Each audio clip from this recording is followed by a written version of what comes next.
Si Nanay Muling at saka si Nanay Leni, purihin po ang Diyos at tayo po ay patuloy lang po no sa ating Panginoon at si Lord naman po 'yan ang nakakaalam ng lahat at siya po ang gagawa ng mga bagay na para po sa atin.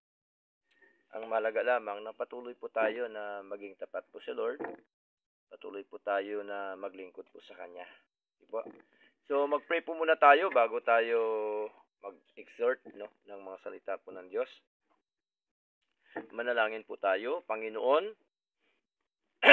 patuloy ka po naming itinataas at dinadakila sa amin pong mga buhay sapagkat sa inyo pong biyat pagkapala na patuloy po naming tinatamasa o Diyos at gayon din sa amin pong buhay pisikal na ito. Maraming salamat o Lord God sapagkat kami po inyong binigyan ng kalakasan, kasiglahan, kalusugan at salamat po sa inyo pong pagtuturo sa amin sa isang matuwid, maayos na pamumuhay at salamat po o Diyos sa inyong guidance, sa inyong mga salita na kung saan o Diyos ay nagbigay sa amin ng kalakasang espiritual at muli po namin itong pagnililay ngayong hapong ito at kayo po ang siyang malulahati at madakila sa aming kalagitnaan po Diyos at salamat din po o Lord God sa aming pagtitipon po ito. Salamat sa buhay ni Nanay Muling, Nanay Leni Lord, Sister Agnes at gayon din po Panginoon sa oras na ito na kami po ay inyong dinala sa dako po ito Panginoon. At nawa kami po ay patuloy niyo pong turuan pa sa inyo pong mga salita sapagkat alam po namin na kayo lamang ang Diyos na nagbibigay sa amin nagbigay sa amin ng kapayapaan, comfort sa aming pong mga buhay Lord. Napakahalaga po Lord God. At patuloy niyo rin po nawa iangat ang antas ng aming pananampalataya, antas ng aming pamumuhay po Lord God. Salamat po sa pangalan po ni Jesus. Amen. Philippians. Okay. Sa bagong tipan po tayo, chapter 4, verse 8. No, sabi po dito, sa wikang Tagalog, sa wakas mga kapatid, okay, so alamin natin kung sino ho ang nagsasalita. No? Ang nagsasabi po nito si Pablo na ang kanyang kausap mga kapatid no? Sa church ng Filipos. Opo. So, ibig sabihin, nagkaroon po sila ng pagtitipon, karoon po sila ng fellowship katulad po nito na ang sinabi po ni Pablo, sa wakas mga kapatid, anumang mga bagay na totoo. No? Sabi po niya, una niyang sinabi, ay anumang mga bagay na totoo. So, kung ating titingnan, ang tanong po natin sa ating mga sarili, may mga bagay po ba na totoo sa atin pong paglilingkod sa Lord? Hindi po ba marami, no? Una, syempre, ang bagay na totoo, ang totoong ating pinaglilingkuran na Diyos. No? Siya po talaga ang totoo. Pangalawa, ito po yung mga salita ng ating Panginoon. Yun po talaga ang totoo. Kasi, kung ang Diyos na pinaglilingkuran mo totoo, syempre, ang salita niya, totoo din po yun. No? Totoo din po. Kasi totoong Diyos po siya eh. Hindi po siya magsasalita o magbigay ng mga aral niya kung hindi siya totoo at siya po talaga ay totoo mula noon pa, no?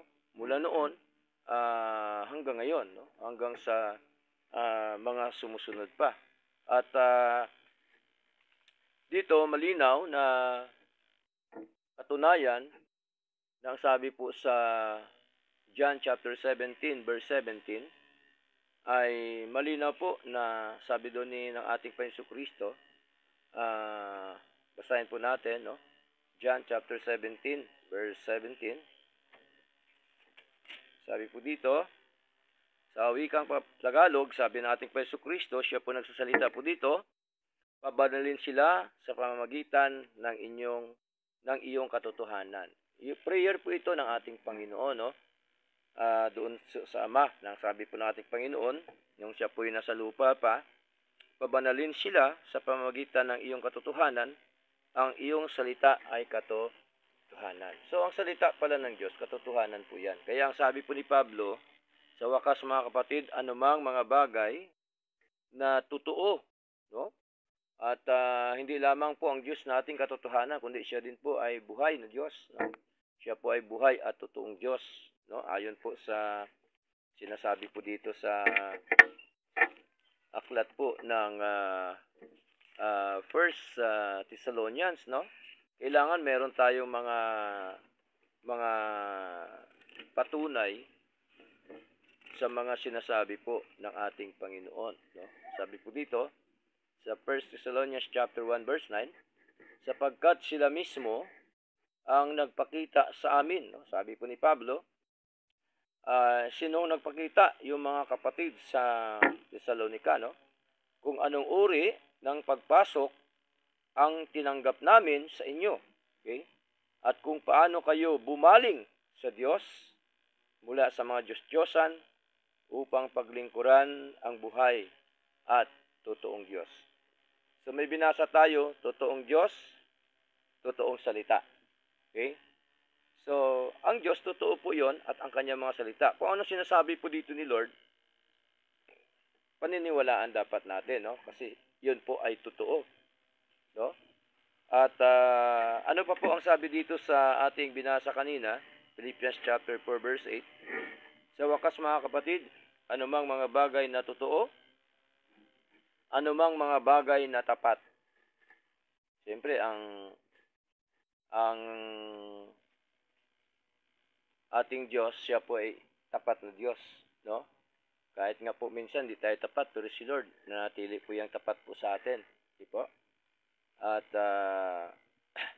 siya po ay tunay na Diyos na atin pong pinaglingkuran. Okay? Ano pa? Anumang mga bagay na makatarungan. Okay? So, syempre, siya din po yung justice, no? Siya din po yung makatarungan, no? Sa buhay po natin. Kaya nga po, di po ba, pagka meron po tayong mga problema, suliranin, pagsubok sa buhay, ay atin pong dinudulog sa ating Panginoon. Pero dapat hindi lang may problema, no? Araw-araw dapat, no? Atin pong tayo po yung mananalangin sa ating Panginoon. Anumang mga bagay na dalisay, no? Pure, no? May mga bagay na dalisay, eh. Of course, salita po ng Diyos, no? Dalisay po 'yan. Kaya ang sabi ni David, ilang beses daw dinalisay ang salita po ng Diyos? Sa Psalms chapter 12 verse 6, 7 times, no? 7 beses po dinalisay ang salita po ng Diyos. Anumang mga bagay na kaibig-ibig, okay? So, ang Diyos natin talaga hong kaibig-ibig po siya. Anumang mga bagay na mula sa mabuting ulat, no? Yung mga good report, mga mabuting balita, no? At wala nang iba ang mabuting balita, kundi ito po ang mga salita po ng Diyos. Okay? Ito po ang mabuting balita. Kaya ang balitang ito ang lagi nating basahin, no? Ito ang lagi nating pagninilayan, ito ang mabuting balita. Sa TV, sa radyo, paramihan mga balita, puro patay, puro baril, puro mga karumal-dumal na mga ginagawa. Wala na tayo narinig ng good report, no? So, ang good report dito po talaga sa mga salita po ng ating Panginoon. Kaya napakahalaga po na malaman natin yung mabuting ulat ng ating Panginoon. Kung may anumang kagalingan, no? Siyempre, ang magaling, salita ng Diyos, yung ating Diyos, kanyang salita. At kung may anumang kapurihan, no? Siyempre, ang pinupuri natin, hindi ho ang ating sarili, no? Hindi po ang tao, kundi ang ating Diyos. Okay? Sana pa po ay isipin ang mga bagay na ito. Ito lang pala dapat ang iisipin natin, no? Yung mga bagay na ito. Kaya nga, di po ba ang sabi po sa aklat ng Colossus chapter 3 verse 2, no? Anong iisipin natin, mga kapatid? Colossians chapter 3 verse 2. Meron pong binabanggit ang ating Panginoon sa pagitan po ni Pablo. Colossians chapter 3 verse 2, no? Sabi po dito sa wikang Tagalog, ituon ang inyong pagmamahal sa mga bagay na nasa itaas, no? Set your affection on things above. No, ituon natin ang ating kaisipan, ang ating pagmamahal, no, sa mga bagay na nasa itaas. Pag sabing nasa bagay nasa itaas, baka isipin po natin na nasa itaas ng mangga, no? Nasa itaas ng tar-apple, no? Nasa itaas ng puno ng kahoy. Hindi, pag sinabing itaas, dito sa banal na kasulatan, ay yung mga bagay na espiritual ng ating Panginoon. Okay? Yan po yung tinutukoy po dito. At ang sabi ho dito, huwag sa mga bagay na nasa lupa. So, paano yun, Pastor? Dito pa tayo sa lupa. So, ang tinutukoy lamang ng ating Panginoon, ito po yung mga bagay na espiritual na dapat po natin talaga isipin. Kasi kung ang isipin natin lagi, no, ang mga bagay dito sa lupa, minsan ang tao, pagka iniisip lagi yung mga bagay sa lupa, minsan ang tao nagiging sakit, no? Nagiging wala ibang ginagawa kundi puro lang sa sarili, wala na po sa Lord. No? Hindi na po nagagawa yung mga kalooban ng ating Panginoon. Yun po yung ibig sabihin na isipin ang mga bagay na nasa itaas, no? Ibig sabihin tungkol sa Panginoon. Ibig sabihin po niyan. Kaya po, yun ang ating iisipin dapat. Kaya ito po ang sinasabi po ng ating Panginoon sa pamamagitan po ni Pablo nang sabi niya ay isipin ang mga bagay na ito. Okay? Kasi mga bagay na ito, mga spiritual na bagay, no? Ating kanina binasa, no? Tungkol sa ating Panginoon at sa kanyang mga salita. Now, verse 9, ang mga bagay na yaon ay inyong kapwa natutuhan. Okay? So, may mga bagay pala na natutunan natin sa ating Panginoon. No? Hindi ninyo natutunan sa akin, kundi sa Panginoon. Okay? Sapagkat ako po ay ginagamit lang po ni Lord, no? Ang mga bagay na yaon na inyong kapwa natutuhan at natanggap at narinig at nakita sa akin ay gawin. So, malinaw, no? Yung mga bagay na atin natutuhan sa Lord, okay? Meron po ba tayo natutuhan sa Lord? Amen. Diba? Meron naman tayo natutunan sa Lord, no? Kahit papaano po, no? Ay natutunan po tayo sa Lord. No? Kaya minsan, sabi ko anong sa preaching ko nakaraan namamaos na tayo sa kakapangaral, hanggang ngayon, meron pang hindi natututo. Ang mga bagay na yaon na inyong kapwa natutuhan at natanggap. Meron ba tayo natanggap sa Lord? Marami. No? Buhay natin, binigay ni Lord sa atin. No? Tinanggap natin si Lord. Okay? At narinig. No? May narinig ba tayo sa ating paglilingkod sa Lord? No? May narinig po tayo, no? Kung ano ang mga sinasabi ng ating Panginoon sa ating puso, sa ating spiritual eyes, no? Sa ating spiritual ear. So, naririnig po natin. At nakita sa akin, sabi po ni Pablo, malinaw po, no? Meron tayong narinig, meron nakita, meron natutuhan, at meron tayong natanggap. Okay? Ang sabi pa po dito, at ang Diyos ng kapayapaan ay sa inyo. So, malinaw po na bilang isang anak ng Diyos na meron na natutuhan, natanggap, narinig sa mga aral ng Panginoon, of course, at sabi ni Lord, ay gawin. No? So, meron talagang paggawa sa mga ating natutuhan sa ating Panginoon. No? Gawin natin sa ating buhay. No? Gawin natin yung ating prayer, pananalangin, gawin natin yung ating pagbabasa, gawin natin ang ating pagdalo sa gawain po ng ating Panginoon. Kasi ito po yung nais po ng ating Panginoong Diyos na buhay. Kaya sa Lord, wala tayong irarason sa Lord, no? Pag sinabi ni Lord talaga na ganun, kailangan tayo ay gawin ang mga bagay na ito. Wala tayong maidadahilan, no, sa ating Panginoon. Kailangan po natin gawin yan. alang-alang po sa ating Panginoong Diyos na buhay. Okay? So, panghuli po na talata tungkol po sa ating natutuhan, 2 Timothy chapter 3, verse 14. No? So, ang atin palang natutunan, sabi po ng Panginoon sa pagitan ni Pablo, dapat ay pagpatuloy po natin. No? Sabi po dito sa verse 14, datapwat magpatuloy ka sa mga bagay na iyong natutuhan, no? At natyak na. Okay? So, ang tinuturo ni Lord ay magpatuloy sa ating natutuhan sa Kanya, no? Hindi yung sinabi ni Lord, huminto ka na sa iyong natutuhan, no?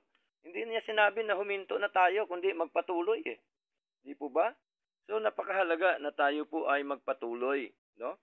At hindi dapat tayo mapagod sa atin pong paglilingkod sa Lord. Okay? Kasi ang atin pong pinaglingkuran, walang iba kundi ang ating Panginoon. Okay?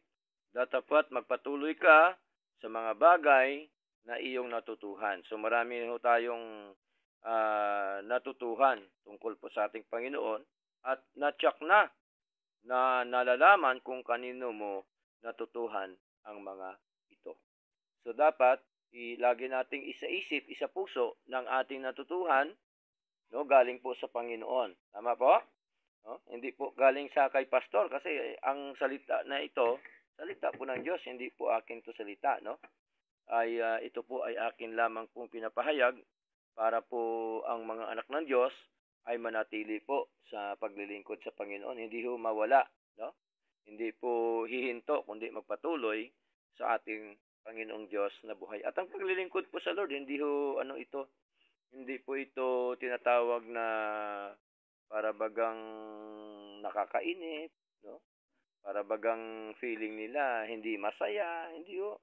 Kasi ang paglilingkod sa Lord, di naman yan bumabase sa iyong naramdaman, kundi bumabase yan sa nais at kalooban po ng ating Panginoon. Di po ba?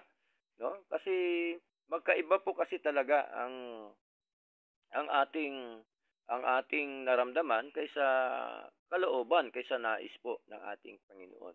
Kaya ang ating ginagawa ay ang nais po ng ating Panginoon. Kasi kung ating sarili lamang susundin natin, palagay ko nasa mundo na tayo. Di po ba? Pero bakit po ang sinusunod natin ay ang Panginoon? Sapagkat ito po kasi ang kalooban, no, ng ating Diyos na buhay. At ayaw po natin na ang buhay po natin ay mapariwara. No? Katulad po sa kapitbahay nila nanay, no? Mapariwara. Ayaw po natin na ang buhay po natin ay para bagang isang patapon na, no? Maraming ganon po eh. No? Bakit ganon? Kasi nga po walang Diyos na pinaglilingkuran. Walang Diyos na tunay at totoo na pinaglingkuran. Bibig lang, isip lang, nagsalita lang, pero yung ginagawa hindi po ginagawa, no, sa ating Panginoon. Kaya may tagubilin po ito dito si Tito, Titus chapter 1, verse 16. Sabi po dito ni Pablo kay Tito, sila ay nagpapahayag na kilala nila ang Diyos. No, may mga taong ganoon eh. Marami po eh. No, pagka kausapin mo tungkol sa Diyos, kilala ko ang Diyos. Alam ko na may Diyos. Di ba? Oh. Ako naman ay madasalin. Ako naman ay hindi naman ako gumagawa ng masama sa kapwa ko. Kaya okay na yan, kahit hindi na maglingkod. Diba? So, alam niyo naman po ang katwiran ng tao, no? Pero ito po ang sabi ni Lord, no? Sa pagitan po ni Pablo, sila ay nagpapahayag na kilala nila ang Diyos. Okay? Ngunit, sa mga gawa ay itinatatwa nila siya. No? Nakikilala pala sa gawa eh. Nakikita pala sa gawa po yun. No? Sa gawa nila, tinatatwa nila yung Diyos. Pero, nagpapahayag din sila na kilala nilang Diyos. Pero sa atin, bilang Kristiyano, kilala natin ang isang tao na maka-Diyos kung ginagawa niya ang kalooban ng Diyos. Di po ba? Sa atin po kasi, bilang isang Kristiyano, hindi po tayo naniniwala sa puro bibig. Tama po? Naniniwala tayo with action po yon, ginagawa niya yung kalooban po ng ating Panginoon. Kaya anong sabi pa po dito? Bilang mga karumal-dumal. Tingnan niyo po, no? Ang tawag pala ni Lord yan, yung mga nagpapahayag na kilala nila ang Diyos pero hindi naman ginagawa ang kalooban ng Diyos, Ang tawag pala ni Lord dyan ay karumal-dumal na mga ginagawa. Tingnan niyo po, ano? Oh, karumal-dumal po. At di masunurin, sabi ng Panginoon. At sa bawat mabuting gawa ay itinakwil. Tingnan niyo po. So, meron palang mga tao na reprobate, mga itinakwil na po ng Diyos. No? Bakit? Kasi nagkukunwari. Kilala daw nilang Diyos, pero hindi naman ginagawa yung kalooban po ng ating Panginoon. Kaya tuloy, dahil sa kanilang pagkukunwari, dahil sa kanilang pagiging plastic sa Lord, ang ginawa ni Lord, itinakwil sila ngayon. Pinabayaan na sila ni Lord. Tama po? Kaya ito ngayon nakikita natin mga tao na napariwara sa buhay. No? Sa mundong ito, natin po ginagalawan. Kaya salamat sa Diyos dahil tayo po ay tinuruan ni Lord na magpatuloy po sa paglilingkod sa ating Panginoon at patuloy natin na gawin ang nais po at kalooban po ng ating Panginoon. Katulad po nito ngayon, tuloy-tuloy lang po tayo kasi ginagawa natin yung kalooban po ni Lord. No? Hindi ko naman ito kalooban eh. Kasi kung sundin ko lang yung aking kalooban, wala na ako dito. Tama po? Bakit nandito tayo? Lahat. Kasi ginagawa natin ang kalooban po ng ating Panginoon. Okay? Maring minsan iniisip natin, bakit si pastor nagtsatsaga dyan? Wala namang mapapala si pastor dyan, di po ba? Bakit tayo nagtsatsaga? Kasi nagtsatsaga tayo para sa Lord. Tama po? Ginagawa natin para sa Lord ito. Hindi po para sa sarili po natin. Okay? So, purihin po ang Panginoon, nawa ay na-enlighten po tayo ng mga salita ng Diyos. Nawa ay nakita ho natin kung gaano po kahalaga ang paglilingkod sa ating Panginoong Diyos na buhay. Okay? So, yun lamang po. Nawa tayo po ay pinagpala na mga salita po ng Diyos. Lord, sa ating mga narinig, sa kanyang mga salita. Sige po, pray po tayo.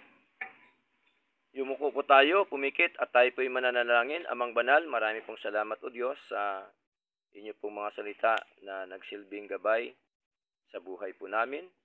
At nawa o Diyos, ang mga salita niyo po na amin pong narinig, amin pong natanggap sa inyo, amin pong nakita, at amin pong napatunayan sa buhay po namin. Panginoon, na ang salita mo ang siyang nagko-convert sa amin, nagtuturo sa amin, Lord, ay nawa o Diyos, patuloy po na manatili po ito sa aming mga puso.